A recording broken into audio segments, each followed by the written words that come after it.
The Vanguard integration with Warzone has finally hit, and with it has come an updated and refreshed page of settings and options for Warzone. There are plenty of options here that you're probably used to by now, but there are some nice new additions straight from Vanguard to increase your customization, which I know many players will just kind of overlook and not bother with. But with a few tweaks, you can improve your game that little bit more, increasing your chances of coming out on top in more gunfights, ultimately improving your chances of winning too. So we'll start with audio settings before going into graphics/interface, and then lastly onto specific controller settings. So the options for audio mix are actually the same as they were for Warzone previously, despite the Vanguard integration. So some of the audio has actually changed in game, but our options for controlling it haven't. So I'm still going to suggest boost low, which boosts the lower frequencies to be that little bit louder. So why is this important? Well, the lower frequencies are often things like footsteps, which are obviously very important to hear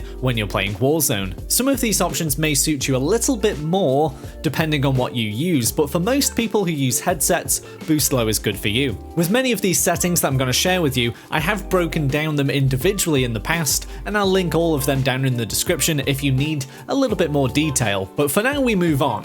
My master volume is 100. For most people that's going to seem really loud, but I control my volume via my headset, so I do all my tweaking there, so this setting is very much up to you. For music volume, I put that straight to 0. We don't need any distractions, we just want to hear what's going on. We want to hear footsteps, we want to hear gunfire. You do lose a little bit of the theatre of the game, but you'll just get more intel and improve your chances of winning. For dialogue volume, I've got this on 40. I didn't put it all the way down to 0, as you still want to hear characters shouting out. So sometimes this will be your own team, so you can get a bit of intel from them if they're not telling you something, like maybe they're throwing a stun or putting a claymore down. And then alternatively, you can hear the enemy team shouting things. So again, we're just gathering more intel. Effects volume, I've got this on 100. So again, this is the more minor elements of Warzone. So again, we're talking about things like footsteps. They come under the effects of the game. Cinematics volume, you can leave that on whatever you like. This is actually only for campaign. Juggernaut music, well, that's very much up to you. But if and when Juggernauts come back to Warzone, I like to leave mine enabled, just because when you're in that Juggernaut suit and you're shooting people,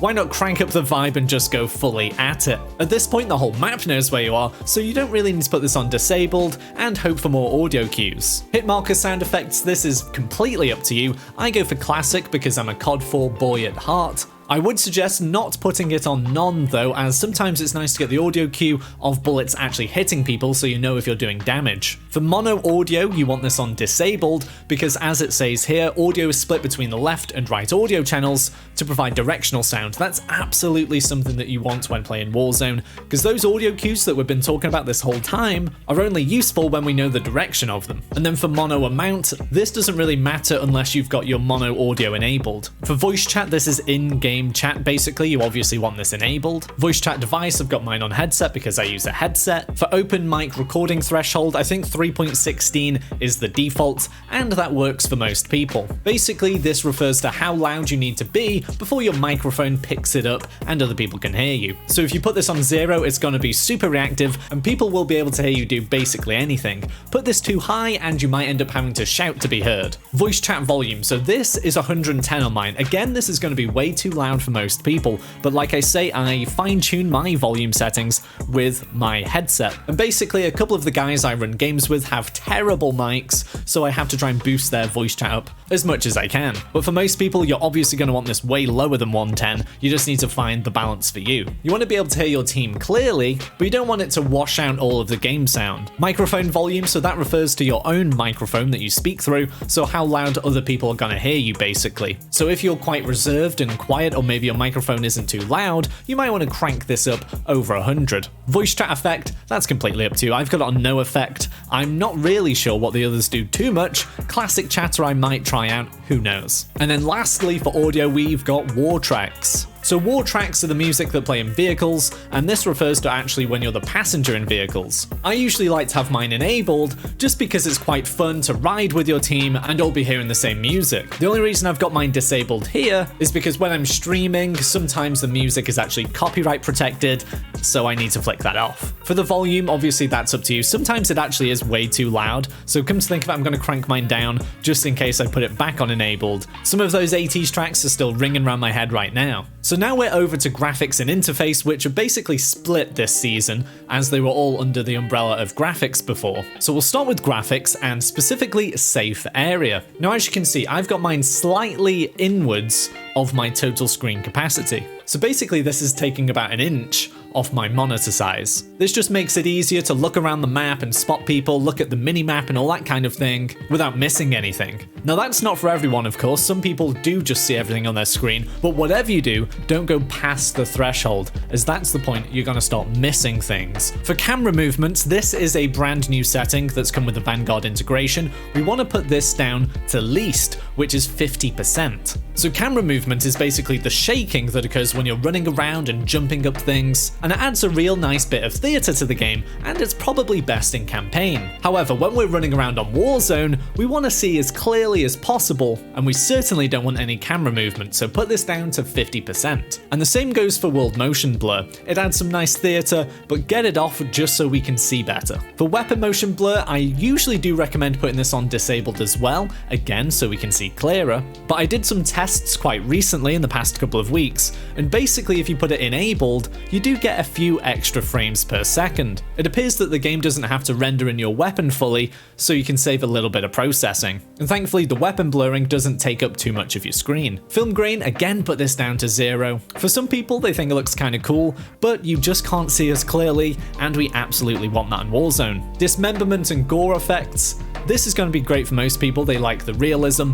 I leave it on as well, it's not going to impact your game too much. For on-demand texture streaming, this setting kinda depends on your connection quality, and how much bandwidth you actually want to hand over to playing Warzone. So instead of those big, high-definition packs that we used to have to install, we can now just stream it on demand. So you can go high quality, so that puts all the textures in high definition as you're running around the map, makes the place look a lot nicer, but can lower your bandwidth and a little bit of latency. I go for standard quality for those exact reasons. I've got a pretty good connection, but I'm not too bothered about high quality textures, I just want the best connection possible. If you are worried about your connection and maybe sometimes you get lag, just put this on disabled. Okay, so now we're on to interface, which was largely covered in graphics previously, but there we are. So we start with subtitles, put these enabled. This allows you to see enemy callouts on your screen, so maybe you don't quite hear it because there's a little bit of gunfire, but if there's an enemy near you that maybe throws a stun, you're gonna see this come up in your subtitles, and then you can be prepared for an enemy to be there.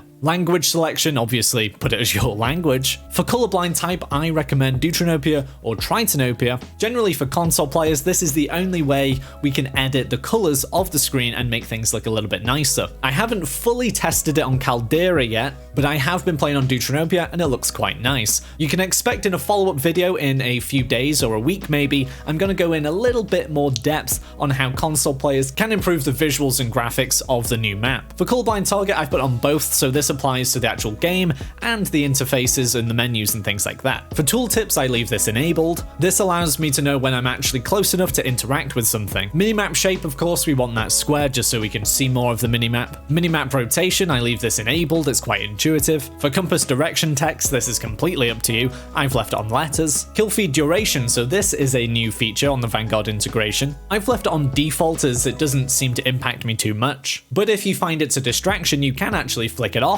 But maybe for people that want to know exactly what's going on with them and their team, they can actually improve the amount of time that the kill feed is on the screen. For text chat, I like to leave this enabled. Sometimes if you're filling with random people, it's the only way they communicate with you. For profanity, that's very much up to you, I don't mind it. New message sound alert, I turn this off because I don't like distractions. And then we've got text chat duration, and again, that's up to you. So finally, we come to controller settings. Now for the button layout, I'm going to suggest 3 different ones that you may want to use depending on your playstyle. So first of all, there's tactical.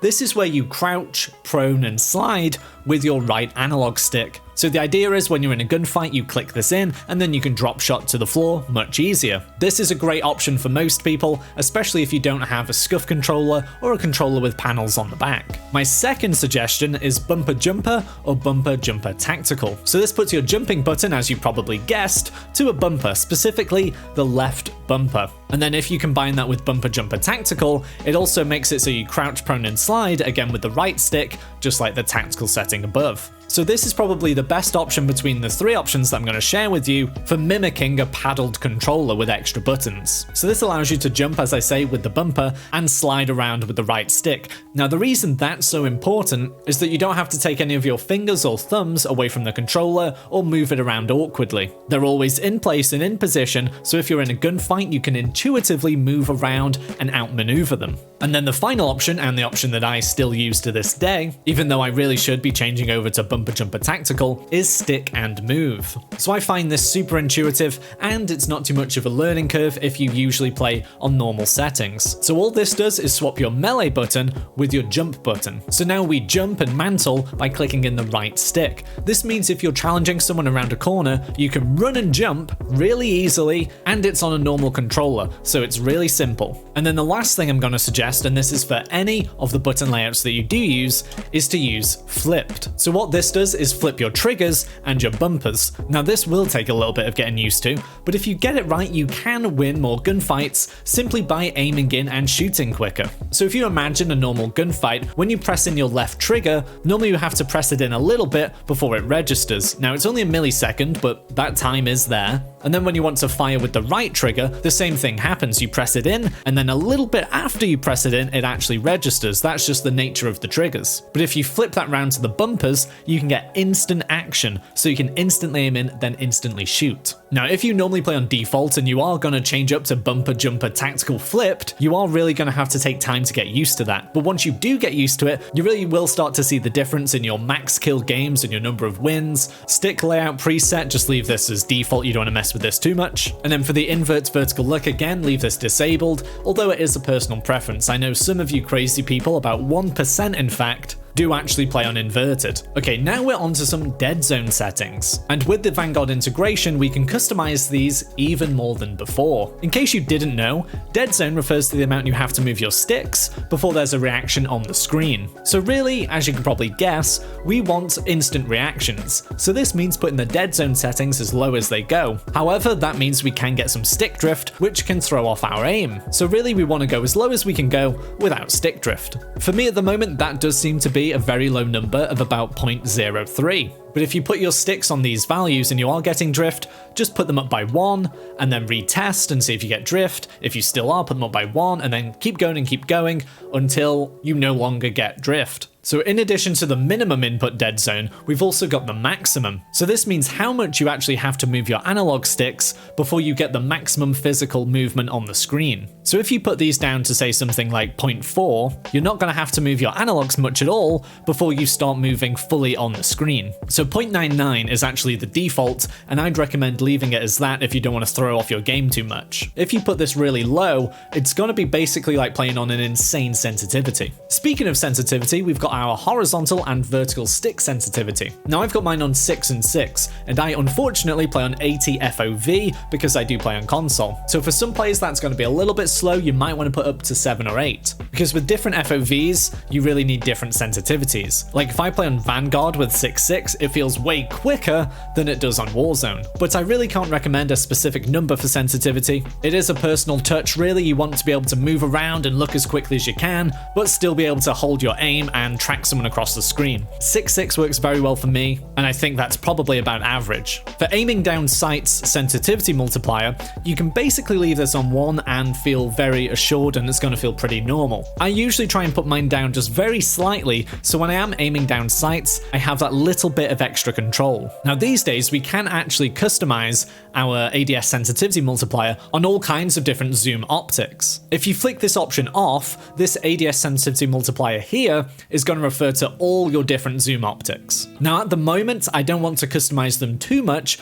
just because we don't know what the kind of meta scopes are and what magnification they have. So setting them all up at the same multiplier is kind of okay. The only one you might want to change are the very high zooms, which refer to sniper rifles. So for example, I had mine on 0.82 down here, as you can see. For aim response curve type, this is one of those things that is very much dependent on you and what you're used to, as well as your gameplay style. Instinctively, everyone thinks they play on something like linear, where the amount we move our sticks directly corresponds to what we see on the screen at the same pace. But actually, standard is the default setting, where when you move your sticks, initially you move around the screen a little bit slower before it speeds up, and then dynamic is the opposite of that. So when you move your sticks, you initially get a very fast bit of movement before it slows back down. I use dynamic because I'm very much an SMG player, so if I'm running around close quarters, you want to be able to snap on people, and dynamic allows that. Really, I want to be moving over to linear just so I can get some consistency in my game, both at close range and long range. Control vibration, I just flick this off.